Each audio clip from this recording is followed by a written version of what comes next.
Party ने छात्रों की गूंज कार्यक्रम को प्रभावी रूप से देश के अलग अलग प्रमुख जगहों पर इम्प्लीमेंट करने के लिए अलग अलग लोगों को, नेताओं को की प्रतिनियुक्ति अलग अलग जिलों में की है।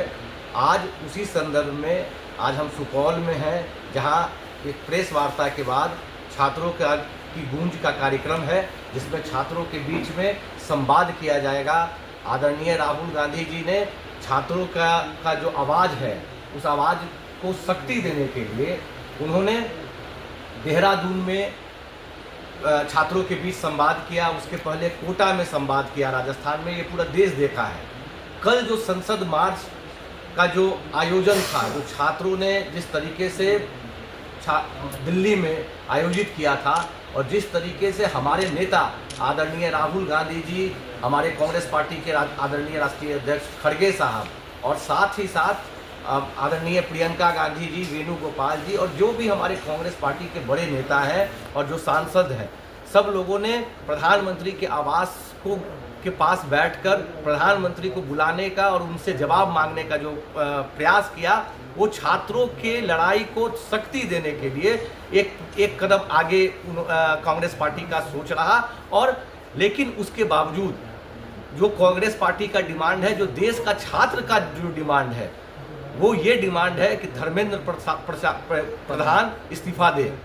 लेकिन जो देश के प्रधानमंत्री हैं नरेंद्र मोदी जी, इतना बड़ा घटना घट गया, किस तरीके से छात्रों के ऊपर बर्बरता हुआ है, किस तरीके से बच्चियों के साथ दिल्ली पुलिस के द्वारा किस तरीके से बच्चियों को प्रताड़ित किया गया है, किस तरीके से कपड़ों को फाड़ा गया है, ये पूरा दुनिया देखा है। और पूरे प्रिंट मीडिया और जो नेशनल चैनल हैं, उसके माध्यम से जो लोग वहाँ पे दिल्ली में वो मौजूद नहीं थे, वो लोग अलग अलग जगहों पर देख के ये दिल्ली पुलिस का जो चेहरा था, वो बेनकाब हुआ है देश के समक्ष। इसमें कहने में कोई गुरेज नहीं है। और पूरी तरीके से ये अमित शाह के कहने पे, उन्हीं के दिशा निर्देश पे, चूंकि दिल्ली पुलिस केंद्र का शासन है दिल्ली में, और दिल्ली की जो पुलिस है वो केंद्र के कंट्रोल में रहती है। तो केंद्रीय मंत्री अमित शाह के इशारे पे जो ये काम हुआ है, जिस तरीके से बच्चों के ऊपर और हमारे नेताओं के ऊपर जिस तरीके से प्रहार किया गया है और आवाज़ को कुचलने का जो प्रयास किया गया है, उसके खिलाफ में आज पूरे देश भर में, ये नहीं कि हम लोग छात्रों की गूंज करके कार्यक्रम करके जो छात्रों के साथ हम लोग संवाद कर रहे हैं, कांग्रेस पार्टी पूरे देश के अलग अलग ब्लॉक और जिलों में प्रदर्शन करने जा रही है। जिस तरीके से विभत्स घटना दिल्ली में हुई है, शायद आने वाले इतिहास में न कभी देश के आज़ादी से, जब से देश आज़ाद हुआ है, न कभी इस तरह की घटना हुई थी, न आगे आने वाले समय में शायद ऐसा घटना हो जो कल देश के लोगों ने देखने का काम किया है। कांग्रेस पार्टी डिमांड करती है कि धर्मेंद्र प्रधान तत्काल इस्तीफा दें।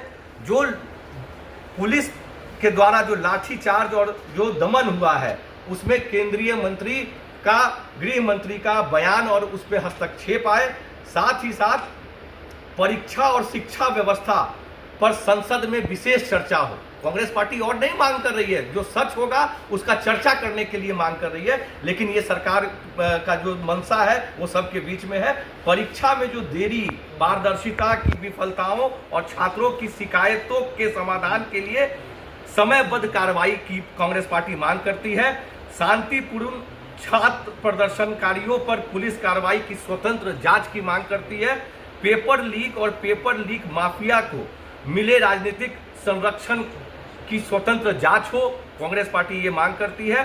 राष्ट्रीय एजेंसी जो एनटीए है, उसको तत्काल प्रभाव से भंग किया जाए, ये कांग्रेस पार्टी का डिमांड है। साथ ही साथ परीक्षाओं और भर्तियों के लिए जो बाध्यकारी वार्षिक कैलेंडर को लागू किया जाए, कि पूरा देश का छात्र एक समय पे एग्जामिनेशन दे, अकाउंटेबिलिटी फिक्स हो। जो लोग बार बार जो एग्जामिनेशन और री एग्जामिनेशन हो रहा है देश में, जिससे 21 छात्रों ने आत्महत्या कर लिया नीट का, ये सब के बीच में है। बच्चे पूरी तरीके से परेशानियों में हैं और अपने भविष्य को तराशने के लिए, उस भविष्य की लड़ाई लड़ने के लिए, अपना भविष्य सुरक्षित हो उसकी लड़ाई लड़ने के लिए दिल्ली में गए थे। लेकिन दिल्ली में जिस तरीके का कृत्य हुआ है सरकार के द्वारा, इसका हम लोग घोर भर्त्सना करते हैं। और साथ ही साथ ये अगर सरकार ये सोच रही है कि ये आवाज यहीं तक उठेगा, बंद हो जाएगा, तो इस तरीके से कृत्य करने से कहीं आप आवाज को आप बंद नहीं कर सकते हैं। हमारे नेता आदरणीय राहुल गांधी जी ने पहले दिन से ये छात्रों के साथ खड़ा रहने का प्रण लिया है और अंतिम दिन तक छात्रों के साथ वो खड़ा रहेंगे। सर, नितिन नवीन जी का कहना है जो विपक्ष के इतने बड़े नेता हैं, लेकिन उनको इस तरह से अपने पद का गैर जिम्मेदाराना तरीके से प्रदर्शन नहीं करना चाहिए। जब सरकार अंधा गूंगा बहरा हो जाए तो उसको जगाने के लिए वो सब काम करना पड़ता है कि कम से कम सरकार जागे। नरेंद्र मोदी जी और अमित शाह जिस तरीके से हिटलर शाही देश में करने का काम उन्होंने किया है, कल बर्बरता करवाने का काम किया है, अब कुछ बचता नहीं है। पूरी तरीके से लोकतांत्रिक जो लोकतंत्र में जो संविधान में जो अधिकार दिया हुआ है, आदरणीय राहुल गांधी जी और कांग्रेस पार्टी यही मांग कर रही थी कि सदन में चर्चा हो इस विषय पे कि क्यों लाठीचार्ज किया गया, क्यों बच्चों को मारा गया, क्यों बच्चों के सर को फाड़ा गया, क्यों 100 से अधिक लड़के आरएमएल हॉस्पिटल में भर्ती हैं। ये छात्रों का आवाज को भी सुनने के लिए तैयार नहीं है। और धर्मेंद्र प्रधान जी कल दिन भर हंसते हुए दिखे गए, तो धर्मेंद्र प्रधान जी का इस्तीफा हर हाल में